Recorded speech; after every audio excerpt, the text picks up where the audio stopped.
शेती माझी प्रयोगशाळा या यूट्यूब चॅनलमध्ये मी आपलं स्वागत करतो। या चॅनलवर आपण नवीन असाल तर या चॅनलला सबस्क्राईब करा। या चॅनलचे नवनवीन व्हिडिओ पाहण्यासाठी बेल आयकॉन नक्की दाबा। आपणास व्हिडिओ आवडल्यास लाईक आणि शेअर अवश्य करा। नमस्कार, मी डॉक्टर मच्छिंद्र बांगर महाराष्ट्रातील हवामान परिस्थिती संदर्भात ताजे अपडेट देणार आहे। आपण बघतो की समोरील उपग्रही छायाचित्रामध्ये दोन्ही समुद्रात भारताच्या जवळ कुठलीही सिस्टम नाही आणि WD देखील उत्तर भारतात सध्या सक्रिय नाही, त्यामुळे पावसासाठी अनुकूल अशी परिस्थिती नाही। या उपग्रही छायाचित्रानुसार थोडं निरीक्षण केलं तर विदर्भामध्ये थोडी ढगाळ परिस्थिती निर्माण होऊ शकते। या पलीकडे सध्या तरी हवामानात विशेष बदल होण्याची शक्यता नाही। GFS मॉडेलनुसार पावसास अनुकूल परिस्थिती ही केवळ पश्चिम बंगाल आणि ओरिसाच्या दरम्यान आहे। पूर्ण भारतामध्ये सध्या पावसास अनुकूल स्थिती नाही। आपण जवळपास 26 तारखेपर्यंत जरी बघितलं तरी महाराष्ट्रामध्ये किंवा भारतात फारशी पावसाळी परिस्थिती निर्माण होणार नाही। उत्तर भारतात WD आले तरी महाराष्ट्रावर त्याचा परिणाम होण्याची शक्यता कमी आहे। स्कायमेटनुसार सुद्धा आपण बघतो पूर्व भारतामध्ये थोडं पावसाळी वातावरण आहे। साधारण 26-27 पासून उत्तर भारतामध्ये WD निर्माण होऊन पूर्व भारतापर्यंत त्याचा परिणाम होईल, मात्र महाराष्ट्रात त्याचा परिणाम फारसा जाणवणार नाही। 29 तारखेला एक प्रभावी WD उत्तर भारतात येण्याची शक्यता आहे। उत्तर भारतामध्ये मेघगर्जनेसह विजांच्या कडकडाटासह जोरदार पाऊस 30 तारखेला होण्याची शक्यता आहे। या पावसाचा जोर हा साधारण 31 तारखेलाही असणार आहे। म्हणजे जानेवारीच्या शेवट हा जोरदार पावसाने उत्तर भारतामध्ये होईल। 1 फेब्रुवारीला देखील उत्तर भारतामध्ये WDचा प्रभाव जोरदार राहण्याची शक्यता आहे। मात्र महाराष्ट्रावर याचा फारसा परिणाम होईल असं आत्ता तरी वाटत नाही। ECMWF मॉडेलनुसार आज विदर्भात, खास करून थोडं पूर्व विदर्भामध्ये 1-2 जिल्ह्यामध्ये ढगाळ परिस्थिती राहण्याची शक्यता या मॉडेलने दाखवली आहे।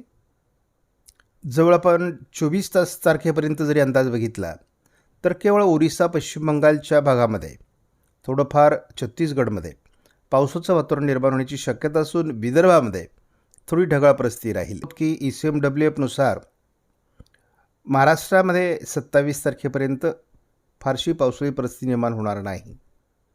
आपण सध्या बघतो महाराष्ट्रामध्ये जोरदार थंडीचं वातावरण मध्य महाराष्ट्र, उत्तर महाराष्ट्र, मराठवाड्याचा उत्तरेकडील भाग आणि पश्चिम विदर्भाच्या काही भागामध्ये आहे। उद्या देखील ही थंडी कायम राहणार आहे।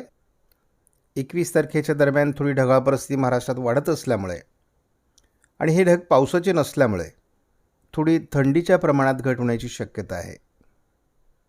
ही घट जवळपास 24 तारखेपर्यंत राहील। 24 तारखेला पुन्हा एकदा मध्य महाराष्ट्र, उत्तर महाराष्ट्रात थंडीचं प्रमाण वाढेल।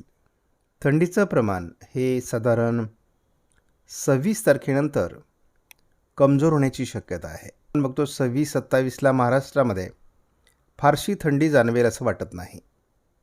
आपण ECMWF मॉडेलनुसार बघितलं तर विदर्भाच्या दिशेने ढगाळ वातावरण होण्याची शक्यता आहे। आपण बघतो वातावरणात बदल होतोय, परंतु महाराष्ट्रामध्ये कुठल्याही प्रकारचं पावसाळी वातावरण तयार होईल असा अंदाज नाही। थोडी ढगाळ परिस्थिती पूर्व विदर्भात होईल, मात्र त्या ठिकाणी पाऊस पडणार नाही।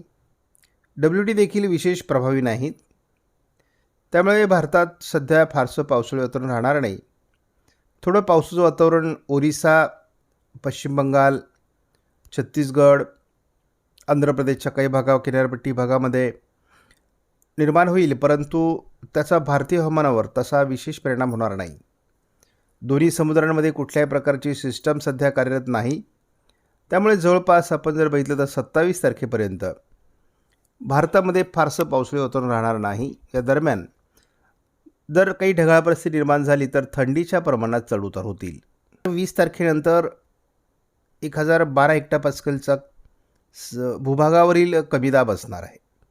मग या हवेच्या कमी दाबामुळे थोडं ढगाळ वातावरण महाराष्ट्रात होण्याचा अंदाज राहणार आहे। एकूणच वाऱ्यांची दिशा बघण्यासाठी जर बघितलं तर थोडं बंगालच्या उपसागरातून, अरबी समुद्रातून थोडे वारे भूभागावर सरकणार आहेत आणि त्यामुळे थोडीफार ढगाळ परिस्थिती होण्यास त्याचा परिणाम होणार आहे।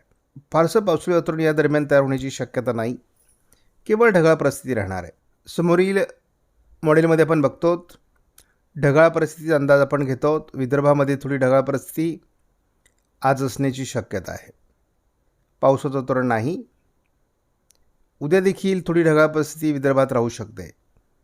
अधूनमधून तयार होत असलेल्या भूभागावरील कमी दाबांमुळे किंवा हवेचा कमी दाब तयार होत असल्यामुळे ही ढगाळ परिस्थिती महाराष्ट्रात होऊ शकते. परंतु यामध्ये पाऊस देण्याची क्षमता नाही.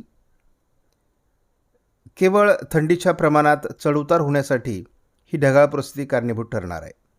आपण 20-21 तारखेलाही बघतो आहोत की विदर्भाच्या दिशेने थोडी ढगाळ परिस्थिती निर्माण होऊ शकते किंवा मराठवाड्याच्या आणि विदर्भाच्या दिशेने देखील 20-21ला ढगाळ परिस्थिती राहू शकते. मात्र यामुळे केवळ थंडीचं प्रमाण या दरम्यान कमी होईल. पावसाचा प्रभाव निर्माण होणार नाही. गोंदिया जिल्ह्यामध्ये किंवा भंडारा जिल्ह्यामध्ये हलका शिडकावा साधारण 23 तारखेला होण्याची शक्यता आहे. 24 तारखेला देखील थोडं गडचिरोलीच्या पूर्वेकडील भागात पावसाची शक्यता आहे. हा केवळ शिडकावा असणार आहे. आपण 27 तारखेला बघतो बंगालच्या उपसागरातून बाष्पयुक्त वारे हे भूभागावर येणार आहेत आणि त्यामुळे छत्रपती संभाजीनगर, नाशिक, मुंबई परिसर, ठाणे जिल्ह्यात, पालघर जिल्ह्यामध्ये थोडेफार प्रमाणात बीड, अहमदनगर भागामध्ये सुद्धा ढगाळ परिस्थिती वाढणार आहे. यातून पावसाचं वातावरण निर्माण होणार नाही, परंतु जास्त ढगाळ परिस्थिती या दरम्यान राहण्याची शक्यता आहे. त्यामुळे एकूणच वातावरणाचा अभ्यास केला असता पावसाचं वातावरण सध्या तयार होणार नाही. अधूनमधून ढगाळ परिस्थिती निर्माण होत असल्यामुळे थंडीच्या प्रमाणात चढउतार होतील. त्यामुळे शेतकऱ्यांनी पावसासंदर्भात कोणताही तणाव बाळगण्याची गरज नाही. आपणास व्हिडिओमधील माहिती महत्त्वपूर्ण वाटल्यास लाईक करा, शेअर करा, चॅनलला सबस्क्राईब करा. धन्यवाद. जय हिंद, जय महाराष्ट्र, जय बळीराजा.